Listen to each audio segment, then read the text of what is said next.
매일 성경 묵상 나눔입니다. 7월 18일 월요일입니다. 지난 일주일 동안에 개인적으로 휴가를 가졌습니다.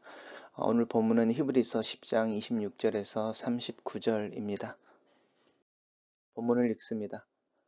우리가 진리를 아는 지식을 받은 후 짐짓 죄를 범한즉 다시 속죄하는 죄사가 없고 오직 무서운 마음으로 심판을 기다리는 것과 대적하는 자를 태울 맹렬한 불만 있으리라.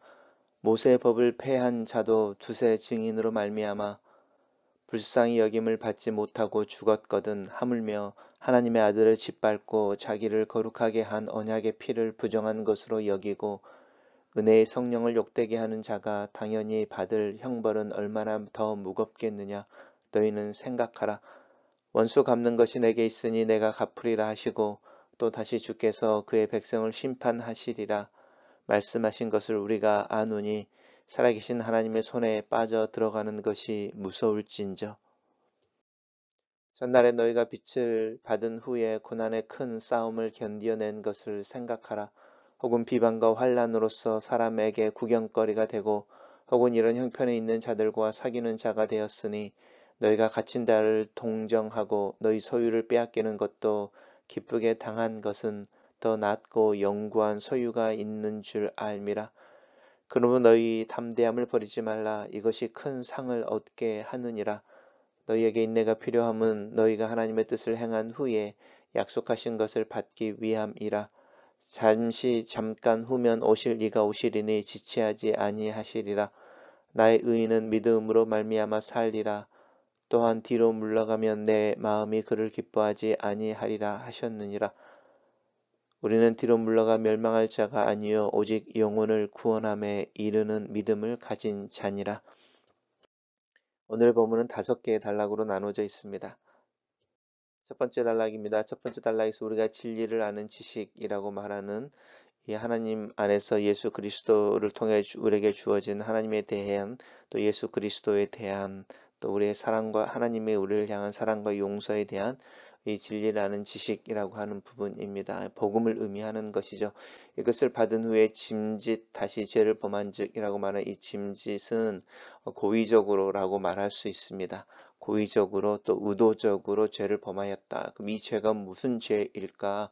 그래서 왜 다시는 속죄하는 제사가 없고 무서운 마음으로 심판을 기다리는 것과 대적하는 자를 태울 맹렬한 불만 기다리는 걸까라고 말하는 부분인데요. 이 대적하는 자라고 하는 부분이 죄를 짓는 부분과 연관되어져 있습니다. 그리고 어떤 죄를 지었기에 다시는 속죄하는 제사가 없다. 라고 말하고 무서운 마음이라고 하는 부분인데요. 이 무서운 마음이라고 하는 부분이 두려운 마음, 하나님의 심판을 기다리는 두려운 마음인 건지 아니면 하나님 앞에서 그의 마음이 단단하고 뒤돌아서 있는 더 이상 하나님 앞에 돌이키지 않는 회개하지 않는 그런 마음인 것인지 우리 좀 생각해 보면 좋겠습니다.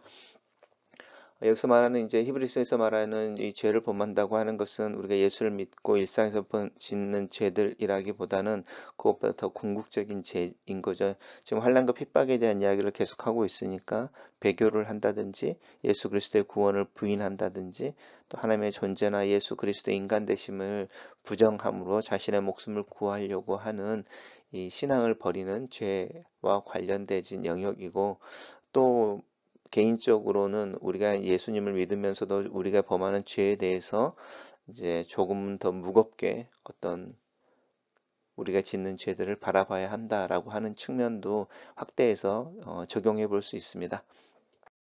단락을 요약해 보겠습니다. 우리가 진리를 아는 지식을 받은 후 죄를 범한즉 다시 속죄하는 제사가 없고 심판과 맹렬한 불만이 기다리고 있을 것이다. 이렇게 정리했습니다. 두 번째 단락입니다. 두 번째 단락은 모세의 법을 폐한 자, 폐했다라는 것은 모세의 율법을 이렇게 어겼다라는 뜻입니다. 우리가 이제 무엇을 어겼다라고 하는 것은 약속을 깨뜨리는 것이니까 이제 폐한 이런 이야기를 하는 것이고요. 그리고 약속을 깨뜨리는 자들도 두세 명의 증인이 있어서 그 사람이 그 약속을 깨뜨리는 것이 증명이 되면 이제 이런 뜻이죠. 불쌍히 여김을 받지 못하고 죽었다라고 하는 부분이고 이 모세의 법과 이제 하나님의 법을 이야기하는 것이죠. 하나님의 법은 예수 그리스도 하나님의 아들인 거죠. 아들의 죽으심과 부활이라고 하는 그 하나님의 아들을 통해서 맺어진 언약인데 그 언약을 깨뜨려 버리는 것은 그 하나님의 아들, 그 언약이 기반이 되는 하나님의 아들을 짓밟은 것이다 라고 하는 것이죠. 그리고 자신을 거룩하게 한 언약의 피를 부정한 것이다. 그리고 은혜의 성령을 욕되게 하는 것이다. 그 안에 성령이 있었는데 또 그 성령께서 구원의 역사 속에서 일하셨던 그 부분들을 욕되게 하는 것이다 라고 하는 부분입니다. 그래서 이 하나님의 아들 그리고 거룩하게 한 언약의 피라고 하는 부분, 그리고 성령의 은혜의 성령을 욕되게 하는 자, 그렇게 하나님의 은혜를 부정하고 성령과 예수 그리스도 성부 성자를 부정하게 하는 어, 그 자가 받는 형벌에 대해서 너희는 생각해 봐라. 이렇게 경고하고 있습니다. 단락을 요약해 보겠습니다. 하나님의 아들을 짓밟고 자기를 거룩하게 한 언약의 피를 부정한 것으로 여기고 은혜의 성령을 욕되게 하는 자가 받을 형벌의 무거움을 생각하라. 이렇게 정리했습니다. 세 번째에서는 이제 하나님이 하신 말씀입니다. 원수를 갚는 것이 내게 있다. 내가 갚을 것이다. 또 주께서 그의 백성을 심판하신다라고 말하는 그의 백성을 먼저 심판하시죠. 성경에서는 최후 심판이 있을 때에 제일 먼저 그 심판대 앞에 서는 자들은 하나님을 믿고 예수 그리스도를 믿는 그리스도인들일 거라고 분명하게 말하고 있습니다. 살아계신 하나님의 손에 빠져 들어가는 것이 무섭다 이렇게 말하면서 계속적으로 우리가 얼마나 깨끗하고 온전한 마음으로 하나님 앞에 나가고 우리 예수 그리스도의 보혈의 피 안에서 살아갈 때에 그것이 값없이 주어지는 은혜이지만 그것이 값싼 것은 아니어서 그 은혜의 무게를 느낄 수 있어야 한다라는 것을 경고하고 있습니다. 단락을 요약해 보겠습니다. 스스로 원수 갚는 것과 자기 백성을 심판하리라고 경고하신 하나님의 손에 빠져 들어가는 것에 두려움을 생각하라. 이렇게 정리해 봤습니다. 네 번째 단락에서는 이제 격려로 갑니다. 그 전에 지금 말고요. 전에 너희가 빛을 받았다. 구원을 이야기하는 것이죠. 진리에 이르게 하는 지식, 진리를 얻게 하는 그 지식, 복음을 받은 후에 큰 고난의 싸움을 견뎌냈습니다. 히브리 저자가 이야기하는 이 히브리서의 독자들이 이미 고난 가운데 있었고 그 고난이 길어지는 중에 아니면 그 고난이 끝났었는데 다시 고난이 시작되어지는 중에 이 원독자들의 삶에 문제가 생겼거나 믿음이 흔들리고 있다든지 이제 배교자들이 나타나고 있는 이런 모습들을 우리가 상상해 볼 수 있습니다. 그래서 큰 싸움을 견뎌냈는데 지금 다시 그 싸움이 올 때에 흔들려서 되겠느냐라고 하는 부분입니다. 너희가 그때에 그 고난의 큰 싸움을 견뎌냈을 때에 비방과 환난으로 사람들에게 구경거리가 됐다. 그리고 이런 형편에 있는 자들과 사귀는 자가 됐다. 너희들만이 아니라 이제 그 지역의 또 다른 아니면 그 옆에 있는 다른 지역에도 동일하게 예수를 주로 고백하는 자들이 경험하는 그 고난에 너희들이 동참하고 그 너희들이 경험하는 고난에 동참하는 또 다른 그리스도인들이 있었다라는 부분이고요. 그리고 너희가 갇힌 자를 동정하고 이 갇힌 자들은 비방과 환난이라고 하는 부분을 뛰어넘어서 이제 감옥에 갇혀져 있는 동료 그리스도인들을 의미하는 것이죠. 그들을 동정했다라고 말하는데 그들의 고난과 그들의 그 시련과 고통에 대해서 함께 공감하고 또 너희들의 소유를 빼앗기는 것도 기쁘게 여기지 않았었느냐. 그리고 그때에는 너희가 더 낫고 영구한 소유가 있음을 알았기 때문이다라고 하는 부분이다. 요즘 우리가 이제 교회에서 이미 임하신 하나님 나라 그리고 여기서 경험해야 되는 하나님의 나라에 대한 이야기들을 강조하면서 완성되어질 이 하나님의 나라에 대한 강조가 없어져 버렸죠. 그리고 이 완성되어지는 천국, 또 우리가 가게 될 천국에 대한 소망을 이야기하게 되면 고리타분한 신앙처럼 취급을 받는 경향이 있지만 성경에서는 여전히 우리가 경험해야 되는 하나님의 나라의 완성은 미래에 있는 것이고 그 완성된 하나님 나라를 꿈꾸는 또 그것을 경험하길 원하는 그 소망이 오늘 우리의 삶 속에서 이미 이루어진 나라를 경험하게 하고 그 이루어진 나라가 드러나게 하는 일에 이렇게 원동력이 된다라는 부분을 강조하고 있습니다. 단락을 요약해 보겠습니다. 전에 너희가 빛을 받은 후 고난을 받고 비방과 환난의 대상이 되고 그런 이들의 친구가 되고 너희 소유를 빼앗기는 것을 기쁘게 당한 것은 더 낫고 영구한 소유가 있는 줄 알기 때문이다. 이렇게 요약했습니다. 마지막 단락에서 이제 그러므로라고 하는 부분입니다. 이제 히브리서에서 특별히 그러므로라는 단어가 많이 등장하는데 지금까지 논의해 왔던 내용들을 정리하는 거죠. 결론처럼 아니면 적용 부분처럼 그러면 너희는 이렇게 말하는 부분이죠. 그래서 너희가 고난을 당하고 또 그렇지만 그 고난을 당할 때 소망을 품었던 것을 기억하고 또 너희들이 예수 그리스도에게서 주어진 은혜의 무거움을 알므로 너희 자신을 깨끗하게 하고 죄와 싸우는 일에 있어서 또 너희 믿음을 지키고 배교하지 않기 위해서 너희 믿음을 굳게 붙잡는 그것을 강조했었잖아요. 그러므로라고 하는 부분입니다. 그러므로 너희가 그 소망을 가진 자들로서 너희의 담대함을 버리지 말아라.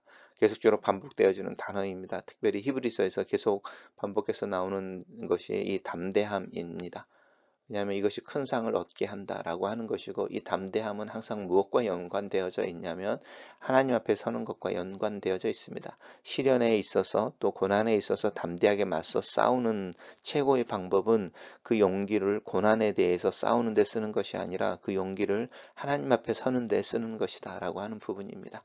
그리고 이제 이야기하죠. 너희들에게 인내가 필요하다. 왜냐하면 하나님께서 이야기하신 더 낫고 영구한 것, 영원한 것에 대한 그 성취는 하나님의 뜻을 행한 후 약속을 받기 위한 그 약속의 때를 기다리는 것이기 때문이다라는 것이죠. 그래서 이제 잠깐 후면 오실 이가 오시리니 지체하지 아니하시리라라고 말하면서 그 인내를 격려하고 있습니다. 나의 의는 믿음으로 말미암아 살리라고 하는 이 믿음이라고 하는 것은 belief가 아니고 trust라는 부분입니다. 그리고 이 trust라는 단어는 계약의 당사자로 선다는 뜻입니다.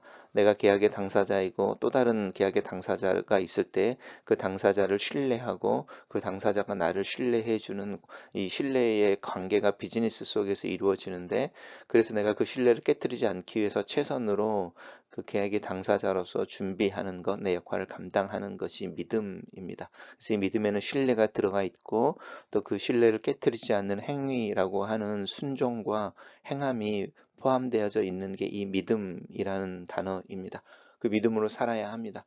신실함으로 살아야 하는 것이죠. 우리가 하나님의 신실함으로 살기 때문에 우리도 하나님 앞에서 우리의 신실함을 보여야 한다라는 게 이 믿음의 의미입니다.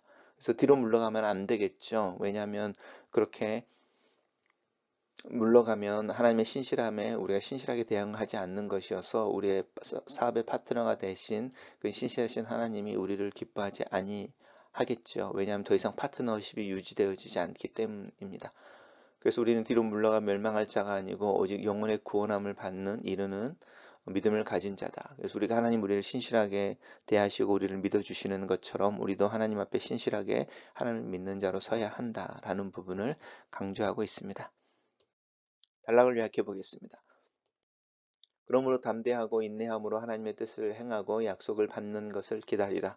주께서 속히 오시며 믿음으로 살며 물러가지 않는 이들을 찾으시리라. 이렇게 요약했습니다. 첫 번째 묵상 나눔입니다.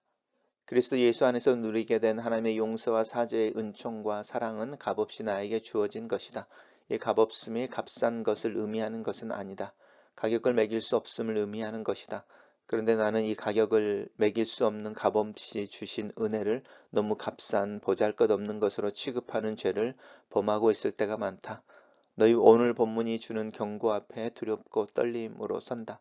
하나님의 은혜와 사랑에 조금 더 감격하고 조금 더 소중하게 여기며 살기를 기도한다. 두 번째 묵상 나눔입니다. 여전히 하나님 앞에 설 때마다 내 자신의 자격 없음에 직면한다.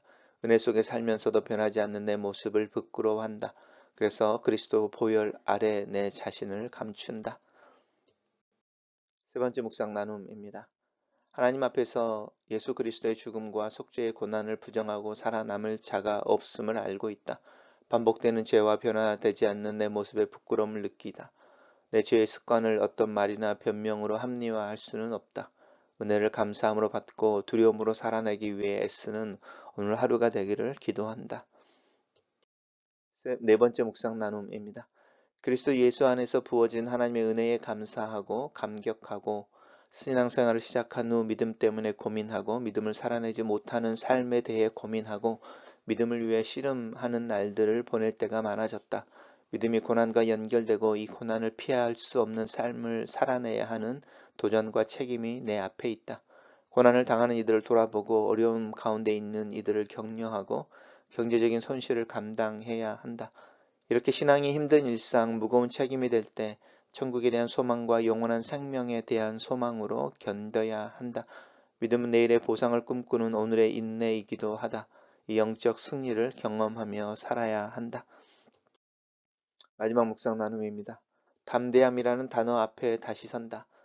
그리스도 예수의 피 안에서 하나님 앞에서는 담력을 잃지 않기를 기도한다.